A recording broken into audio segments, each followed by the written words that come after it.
nation, same tribulation, worldwide oppression. Love. Hello, I'm John Dennison, and we've got some things to talk about. Today I want to speak with you about a subject that is probably pretty important to you, that you probably never stopped to think about. And that's, what is your life all about? Why are you here? What did you come into this life for? What is this life bringing you? Or should I say, what is this life bringing your soul to take from it? It is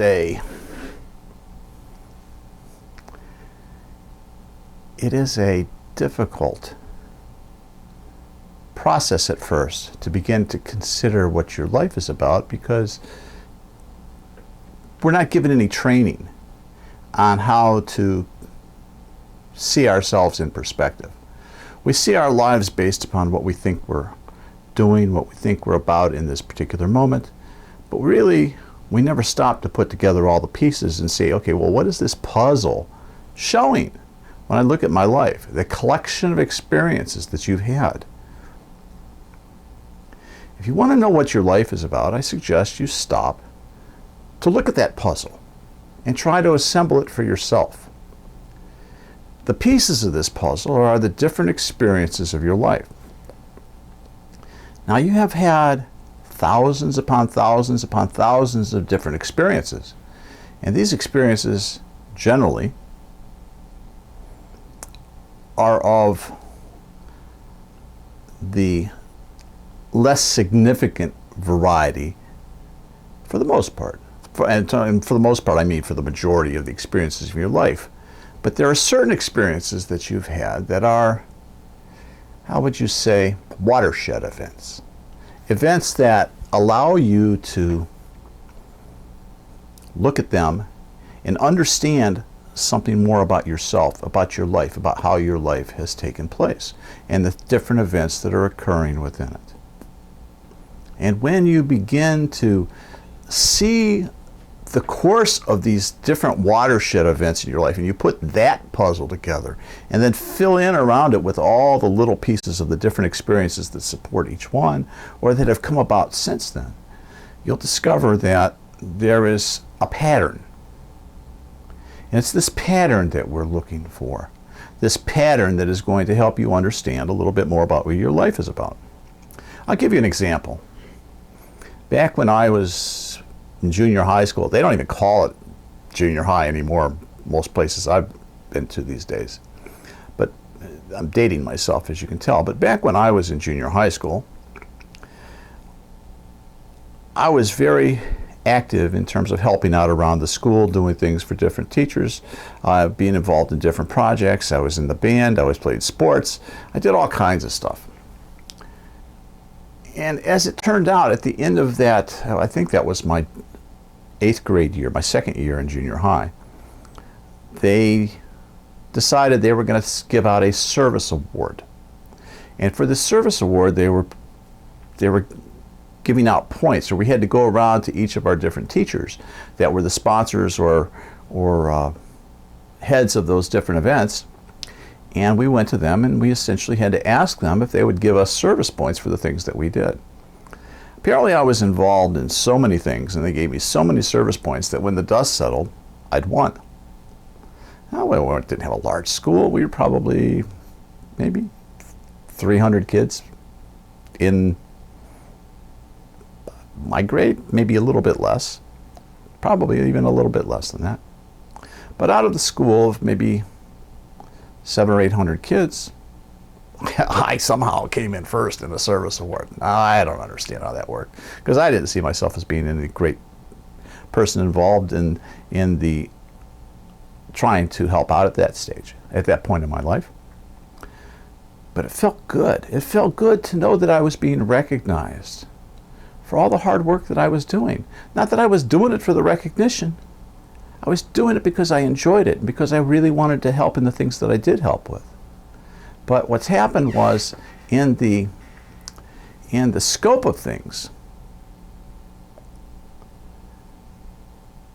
those good feelings were like a standard that I was going to have to compare other times in my life to. And I didn't realize that at the moment. I just got to enjoy it and take home my little ribbon or trophy or whatever it was they gave me. And not that it was very significant, but it was fun. It was nice. But the next year I came back again, and knowing that there was going to be this contest, I set about starting to do things in order to get service points. And I had a good friend of mine that we were neck and neck and involved in all these activities, and he was right there with me point-wise. And his name was Drew Gentile, and Drew's is someone who was, I could admit, was much smarter than me and much more active and better at just about everything he did from an academic sense. And he probably deserved it that second year, or that was our last year in junior high, more than I did. But I played the game better than he did. I lobbied my teachers for points. I made sure I didn't leave any stones unturned. And I won the second year in a row, too. The moral of this story is not to pat myself on the back and say, boy, how good I was. That doesn't matter. I really wasn't. What matters is that the second year didn't feel so good. It didn't feel right to me that here I was doing these things for a price, for the recognition, for the points that they were going to give me toward this award. And yeah, it worked. I got the points, I got the award, but I didn't get the good feelings that came from it the year before. And why is this event important to me? Those 2 years in succession created for me a compare and contrast situation between doing something for the sheer love of doing it, or for the sheer joy of helping someone else when they needed help doing these different projects around the school, compared to my 9th grade year when I did it. Of course, to get those same joy for them, but there was always an ulterior motive. It was getting something for me. And that set off a chain of events over my lifetime where I would find myself in the situation of having to find a balance between serving others and serving myself. That if I totally served myself,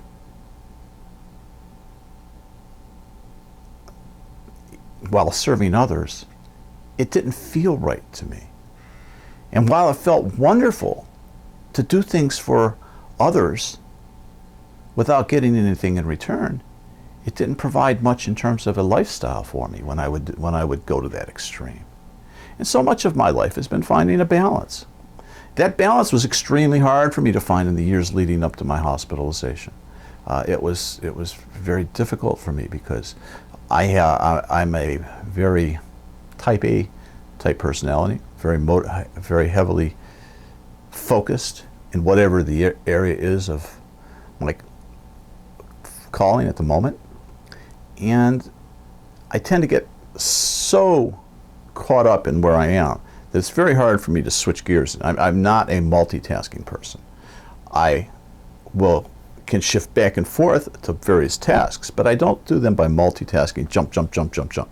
I've tried that, and it doesn't work for me. I know for many of you it does, and I can applaud you for it. But for me, my nature is such that I require an intense focus on what I do, almost to the exclusion of everything else. And in trying to set up and maintain my service that came about as a result of my awakening, my spiritual practice, and my writing and speaking, it detracted from other areas of my life and made it hard for me to find a balance in anything. And since I got out of the hospital, the one thing I have known in order for me to survive is I have to find a state of balance. I have to find my balance. So again, my life has been about a process of finding this balance and finding a way to make it serve me and serve others and serve God to the extent that I best can do for everybody's benefit, for the highest good of all. That is what makes me feel the best. Not just where it's about me, and not where it's just about them, but where I'm serving all of us. And for you, in your life, if you begin to look at the situations of your life, the experiences that you've received, you're going to see some, you're going to see some of these watershed moments. And these watershed moments are going to stand out to you. They're going to stand out in your memory as an event that had a strong feeling or emotional connection with, and that have carried forward over the years. Now, I'm lucky that when I was having these events, there were like snapshots that would go off on my mind, and something inside me was saying, I recognize that there's something about this situation that I need to remember. And I suspect many of you will have the same thing, that there's something about these watershed moments that you've had that you need to remember, because they are going to tell you something about you and why you're here in this life. Now, one watershed moment doesn't necessarily lay out an entire life plan. It just creates one stream of issues with which you are going to deal in the course of your life, and generally over and over again in different ways, in a different context, in different situations. And that will combine with other issues, and together you will begin to see all those patterns and begin to get an idea of what it is you're attempting to do in this life. And I don't mean consciously. Again, while we're talking about trying to live more consciously in every moment, there are aspects of your being that you can't be conscious of. As much as you want to, you don't know what's hiding deep inside you. Whether you think about it as being carried by your soul or your subconscious or stored in your cellular memory, this is a part of you that, if you're interested, you can find.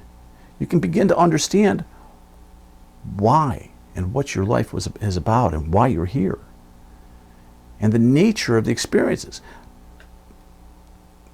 And that by itself is a good thing to know. It can make you feel a lot better about your life and be less judgmental. But the important thing is not what happened before. It's how you use these issues to revisit or reconnect with the energy and meet the energies of the new situations that are coming forward in your life.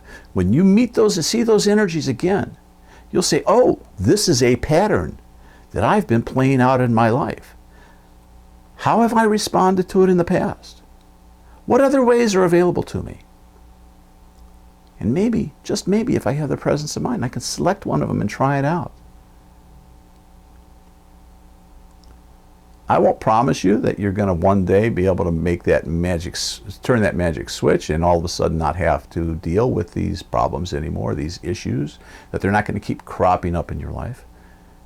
But I promise you, when you see the way that you have met them, you'll be given new ways to meet them, and you'll be given new choices to explore them and to explore yourself, how they make you feel, what they make you think, how you approach them, what you do within those situations, how you respond to the people that you interact with in them.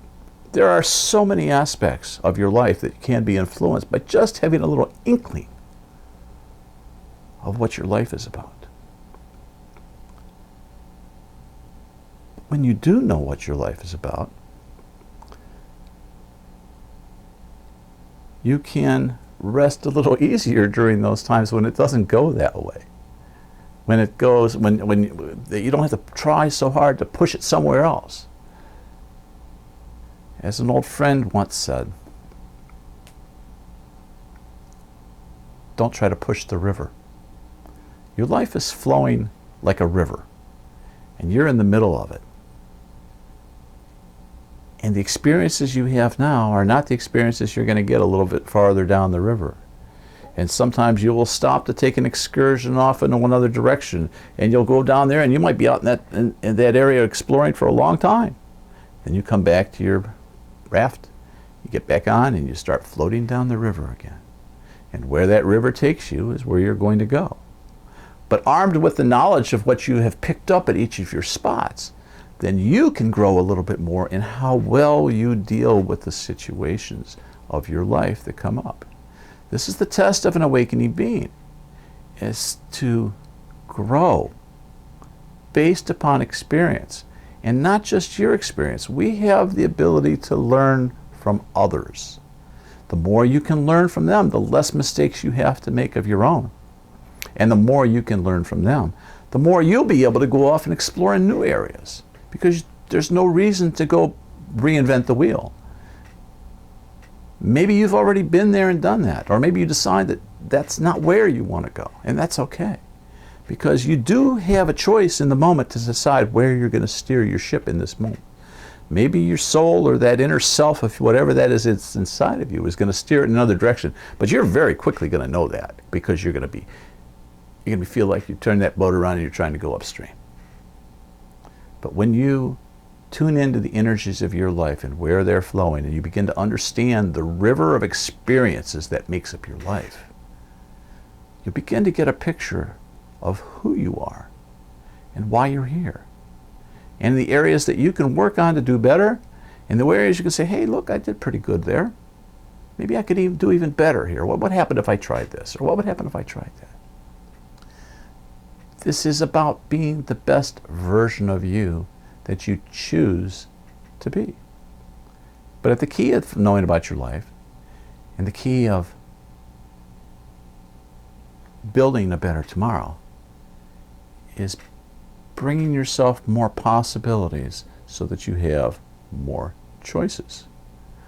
Without seeing the possibilities, you won't have the choices. But if you begin to understand the possibilities and the experiences of your life so far, and how they have played out, and how they have cut in pattern after pattern after pattern of experience throughout your life, then you will begin to see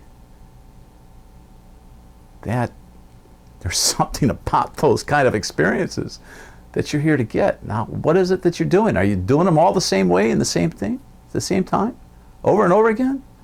That same old ain't going to work if you're trying to change and create something better. That is the definition of insanity.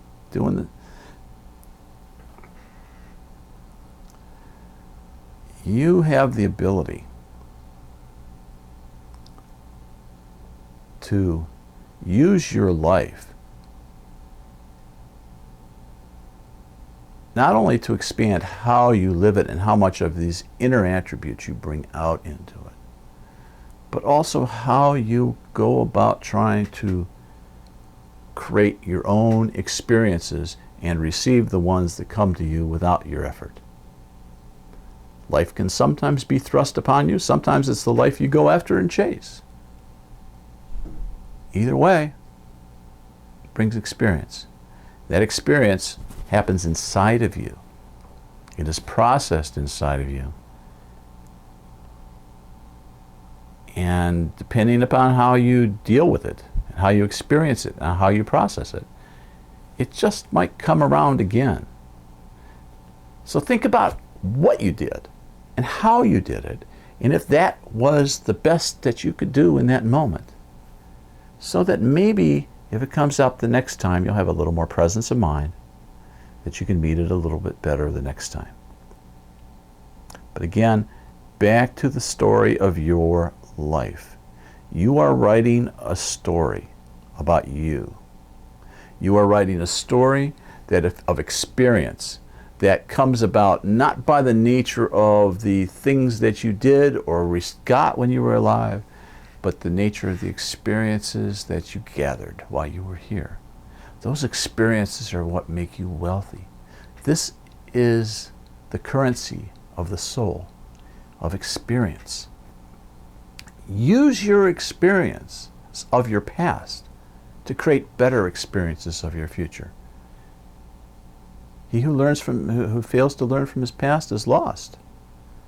But you are not lost. You are guided by a voice that's speaking to you inside, that's going to be telling you, that's going to be reminding you of this conversation, of this video that you watched,